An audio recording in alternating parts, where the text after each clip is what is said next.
So hey guys, welcome to 4pi Academic classes and this is Ankita Rajput.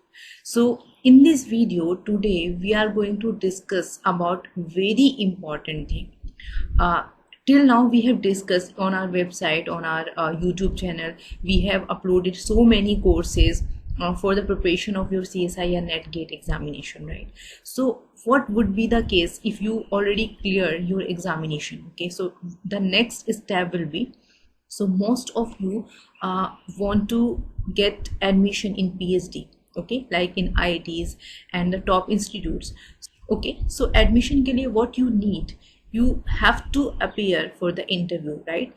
And this is also very important, means your interview is going to be very important because आपने your net examination आपने clear कर लिया, get clear कर लिया, and based on this examination आप short list हो गए interview के लिए. ओके, बट इंटरव्यू भी is not that simple. Okay, interview is not so easy. So you should have an idea कि किस टाइप के क्वेश्चंस पूछे जाते हैं इंटरव्यूज़ में. अगर आप स्पेशली IITs में जाते हैं, आइजर में जाते हैं, इसरो में जाते हैं, तो इन इंस्टीट्यूट्स के लिए आपको इंटरव्यू की प्रिपरेशन भी बहुत अच्छी होनी चाहिए. So based on the recent experiences of our students, जिन्होंने अभी इसी सेशन में इंटरव्यू दिए हैं, उन्हीं के इंटरव्यू के बेसिस पे we have collected very important questions, and हमने कोशिश की है कि हम उन क्वेश्चंस को लेके आएँ so that it will be very beneficial for you guys. Okay, so let's start. So as we have discussed, if you have already qualified your NET, GATE and similar examination, so your next step will be PhD admission, right? And PhD admission in top institutes like we can say IITs or IISER or other institutes. So there are so many questions in your mind that how you should prepare for your interview. Okay, so this video is all about the interview preparation. Okay, so these are some important basic of electromagnetic theory, because हमने क्या देखा है कि mostly PhD interviews में आपसे solid state physics के questions पूछे जाते हैं, या आपसे इलेक्ट्रोमैग्नेटिक थ्योरी के कुछ बेसिक कॉन्सेप्ट्स भी पूछे जाते हैं. And sometimes the members ask that what is your favorite subject, means if you want to do research in condensed matter physics, so you would say like I'm very good in condensed matter physics, so they will ask questions from that particular paper, and also they can ask some basics basic questions from electromagnetic theory and quantum theory also. Okay, so electromagnetic theory mein these are some important things, means Maxwell equations और उनका physical significance क्या होता है. Okay, so there are 4 Maxwell equations. सो आपको वो अच्छे से आपको पता होना चाहिए what are the Maxwell equations and उनका फिजिकल सिग्निफिकेंस क्या होता है. Okay, and displacement current is very important. It is also related to these Maxwell equations, and also electromagnetic wave equation and all the details, means whatever symbols you are using in these equations, you should know the physical significance, the meaning of that particular values. Okay, सो ये तो आपका electromagnetic theory का कुछ basic हो गया. ये हो गया आपका क्वांटम मैकेनिक्स में क्या क्या बेसिक्स आपसे पूछे जाते हैं. तो आपको फ्री पार्टिकल पता होना चाहिए, wave function representation for first few states of particle in a box, and physical significance of wave function. So ये जो बेसिक्स हमने कुछ टॉपिक्स मेंशन किए यहाँ पे क्वांटम मैकेनिक्स के, इलेक्ट्रोमैग्नेटिक थ्योरी के, ये रिसेंट इंटरव्यूज पे बेस्ड है. Okay, so now we'll discuss the most important part, because this is the major portion जिसमें से आपसे questions पूछे जाते हैं, because nowadays mostly in physics इसी part में से आपको research हो रही है in IITs and other institutes. so यही एक hot we can say topic है जिसमें से members आपसे questions पूछेंगे interview panel में. okay, so these are few topics which are very important in this condensed matter physics. Like you can say 7 types of crystal system, it's very important, and crystallographic planes and directions, X-ray diffraction and Bragg's law, lattice heat capacity, free electron theory, Fermi energy, band theory, semiconductors and superconductivity. So these are very important topic of your condensed matter physics. Now let's move to the most important section of our video, questions. Okay, so this is the first question. Okay, what is the Fermi energy and Fermi level? Okay, if your examiner, if your professor asks you what is the Fermi energy and Fermi level, okay, so Fermi energy is what you know this thing, but you whenever you want to answer, okay, answer in a way that it should be proper, not in a way like as we read in a book, okay, बहुत ही ज़्यादा descriptive वे में नहीं होना चाहिए, to the point आपको answer करना चाहिए and very precise वे में, okay. And so what is the Fermi energy? It's very easy and interesting but important too. So Fermi energy क्या होती है? The energy of the highest occupied level at 0 Kelvin is called Fermi energy. Okay, like you can see this is a system and these are the different energy levels and these are some fermions, like we can say electrons or some other particles which are fermion. Okay, and these are filled in this way. So the energy corresponds to the top filled energy level at 0 Kelvin is known as your Fermi energy, and this level is known as Fermi level. Okay, and we represent this Fermi level as EF. Okay, and or we can say हम इसकी definition कैसे भी दे सकते हैं कि Fermi level is that energy level जिसके लिए probability of occupation कितनी होती है, 50% होती है at any temperature. So this is the definition of Fermi level, and Fermi energy आपका हो गया 0 Kelvin पे the energy corresponds to topmost filled energy level is known as Fermi energy. Okay, so these are the important questions, and let's move further. What is Fermi-Dirac distribution function and what is the physical significance? See, in this interview आपको ये याद रखना होगा कि आपसे सिर्फ theoretically चीज़ें नहीं पूछी जाती. Okay, you want to go for research, so interview में आपसे क्वेश्चंस उसी तरह के पूछे जाते हैं जो आपको कनेक्ट करते हैं from theoretical part to experimental part. Okay, so आपको एक्सपेरिमेंटली भी चीज़ों को सोचना है. आपको what is the physical significance of some parameter और something if you are using, so आपको वो उस प्रोस्पेक्टिव से भी आपको क्वेश्चंस प्रिपेयर करने हैं. कुछ पढ़ना है तो आपको उसका फिजिकल सिग्निफिकेंस क्या होता है, एक्सपेरिमेंटली क्या टॉपिक कैसे रिलेटेड है, आपको वो सब भी माइंड में रखते हुए चीज़ों को पढ़ना है. सो you all know what is a Fermi-Dirac distribution function. हम पढ़ते हैं ग्रेजुएशन में, पोस्ट ग्रेजुएशन में, and during your NET GATE examination preparation. Okay, but उसका फिजिकल सिग्निफिकेंस क्या है, it's very important. Okay, so Fermi-Dirac distribution. Okay, this is the Fermi-Dirac distribution formula. This is the probability distribution function formula given by Fermi-Dirac. Okay, and this is 1 upon e to the power ei minus ef upon kt plus 1. Okay, and what is this ei? This is the energy of ith level, and ef will be the energy of your Fermi level. Okay, we have discussed about this Fermi level. And what is this k? This k is Boltzmann constant, and T is the absolute temperature, and this function FEI is your Fermi function. Okay, so this is the mathematical representation of this Fermi-Dirac distribution function. So what is its physical significance? This is your probability distribution function, and this function tells us that at t equals to 0 Kelvin, if you will put t equals to 0 Kelvin, it will be 1 by 2. So the probability of occupation of a particular state at temperature 0 Kelvin is half, means 50%. Okay, and the probability that a given electronic energy state will be occupied at particular temperature, this probability is given by this Fermi-Dirac distribution function. Okay, so this is basically a statistical measurement of calculating the probability of a particular state. Okay, so this is a physical significance of this Fermi-Dirac distribution function. Okay, so let's move to our next problem, next question. Okay, and these questions, remember, these questions are asked in recent interviews of PhD examination. Okay, in IITs, especially in IITs. So your next question is, draw the band diagram for a p-type semiconductor with all the important levels at 0 Kelvin. So this band theory is also very important. Okay, and you have to draw the band diagram for a p-type semiconductor. Okay, so this is the diagram. Okay, this is taken from a book, Puri and Babbar. So this is your p-type semiconductor, and what are the important levels? Means, you know, in a semiconductor there are conduction band, there is conduction band, there is valence band, and Fermi level also. And as this is p-type semiconductor, so there should be a acceptor levels. Okay, so in this diagram, this is conduction band, this is valence band, and this is EI is intrinsic Fermi level. Okay, before doping.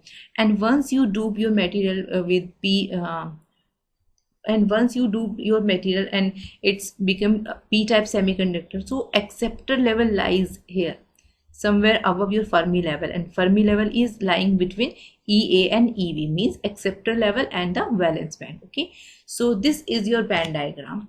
And so if you will answer this question, so वो आपसे next question पूछेंगे. See, the beauty of this interview is that अगर आपसे एक question पूछा जाता है and you will give the correct answer, तो उसी questions में से they will chain the new series of questions. Okay, they will ask the new sequence, new series of questions. Okay, so इसी में से they can ask what happen if you will increase the temperature. Okay, means you have p-type semiconductor and you are increasing the temperature, so what will be the changes you are going to observe? So on increasing the temperature, this Fermi level EF, this Fermi level EF increases at the temperature increases, and at some temperature this EF will coincide with this EI. Okay, so this is what you should answer. Okay, so next question is Fermi level in metal semiconductor insulator. Means they will ask you what is the Fermi level in metal semiconductor and insulator, and draw the band diagram of these metal semiconductor and insulator in which you can clearly express this Fermi energy level. Okay, so this is very easy and very common question also. So this is the band diagram, this is your metal, and as you know, in metal there are lots of conduction electron, so there are so many free electrons, and that's why this Fermi energy level lies between this conduction band and valence band in this way, that these two bands are overlapping, means conduction and valence band are overlapping, and this is your Fermi energy level. Okay, in semiconductor, you know that in semiconductor at 0 Kelvin, at very low temperature, there are no sufficient number of conduction electrons. Okay, so somehow we can say that this semiconductor at 0 Kelvin is behaving as an insulator. Okay, so this Fermi level in semiconductor material lying between these conduction and valence band, and there is a sufficient gap between these conduction and valence band. Like it's different for different material. For silicon it will be 1.1 electron volt, and for other semiconductor, like we can say gallium arsenide, it will be 1.4 electron volt. So this is the Fermi energy level for semiconductor. And in case of insulator, because this is an insulator, okay, so the Fermi energy level is between these two levels, and the gap between conduction and valence band is very, very high, because the forbidden energy gap is very, very high in this insulator. Okay, so this is a Fermi energy level diagram for metal, semiconductor and insulator. After this question, professors generally ask this next thing. What the next thing? What is the EK diagram? Means energy wave vector diagram for semiconductor. Okay, the last diagram is the simplest band energy diagram for semiconductor, metal and insulator, but this is the exact EK energy wave vector diagram for semiconductor. Okay, so this is your, we can say, so normally like here you can see this is your conduction band and this is your valence band, and we simply draw a line to denote your conduction band and to end for valence band. But actually this is not that simple. This is our actual conduction band. This is the shape or conduction band, and this is your valence band. Okay, in band energy you can clearly understand about these shapes. Okay, so this is your conduction band and this is your valence band, and the band gap, the energy difference between these two levels is forbidden energy band gap, and it is denoted by Eg. Okay, so this is the Ek, energy versus wave vector, because on this axis, on this axis, this is your energy, and on your x-axis, this is your wave vector. So this is the Ek diagram. And now after this question, they can ask you what is a direct or indirect band gap semiconductor. The image and the solution you are drawing here, this is direct or indirect band gap semiconductor. So you should also know about the direct or indirect band gap semiconductor. So this is the Ek diagram for your direct and indirect. So in this direct band gap semiconductor, the minima of your conduction band lies above the maxima of your valence band. So this will be your direct band gap semiconductor. And in the case of indirect band gap semiconductor, you can say the maxima of valence band is not, we can say, directly below the minima of your conduction band. So this will be your indirect band gap semiconductor. If they ask one question and if you are answering this question, so in that answer they will pick a new question. Okay, so you should know each and every term using in your answer. So okay, so next question is, what is the specific heat of solid? What is the specific heat of solid? Okay, so in your solid state physics you heard about this term, specific heat of solid, and this is very common and we can say very easy definition, that for a substance its specific heat is that amount of heat which is required to raise the temperature of 1 gram of your substance through 1 degree Celsius. Okay, so this is the amount of specific heat, and see that specific heat will be dq over dt, or we can say it's dE over dt, where this term dq or dE is the amount of heat required to raise the temperature from T to T plus dt. Okay, so this is how we can define the specific heat of solid. So in case of solid, the specific heat is the addition of two terms, lattice heat capacity and electronic heat capacity. So C solid is basically C lattice plus C electronic. Okay, so C lattice is what? Is lattice specific heat of solid, and basically this term is due to the atomic vibrations. Okay, lattice vibrations. And the second term is C electronic, is basically due to the electronic system. Okay, so this is very small. So okay, so main contribution in specific heat of solid is due to this term C lattice, that is because of atomic vibrations or lattice vibration. So this is how we can define the specific heat of solids. So they can ask, what is the heat capacity of solid? We discussed about the specific heat of solid, then what is the heat capacity of solid? So in solid state physics, the heat capacity is used instead of specific heat. Generally we use term heat capacity. So this term is used, and it's basically the heat required to raise the temperature of complete mass per volume of a solid through 1 degree Celsius. Means specific heat is for only 1 gram substance and heat capacity is for whole substance. So we can say heat capacity is nothing but it's basically the specific heat per gram or per unit volume. So this is the heat capacity. So this is the heat capacity of solid. So our next question is, what we use for solids? Means we use Cp or Cv, means specific heat at constant volume or specific heat at constant pressure. So what we should use? This is very interesting problem. Okay, so as you know, in gases we use both these terms Cp and Cv, right? Because there is a huge difference between these two quantities. Specific heat at constant pressure is very different than specific heat at constant volume. But in solid, as we changes the volume, okay, so change in volume will be very small. Why? Because solid is very dense now, so there will be very we can say less change in volume due to this density. So we consider that Cp and Cv are equal. Cp and Cv are equal for solids.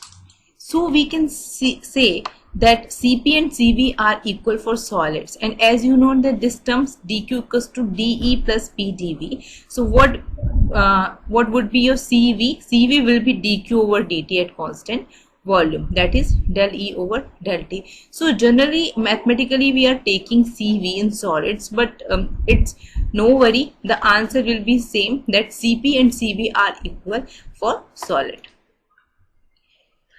And the next question is, what is the experimentally calculated value of a specific heat? Okay, we discussed Einstein theory of specific heat and Sommerfeld theory and so many theory we use, and we find the value of a specific heat. Okay, so these are the theoretically term, but the question is, what is the experimentally calculated value of these specific heat? So at room temperature, heat capacity for solid is nearly 3 kV.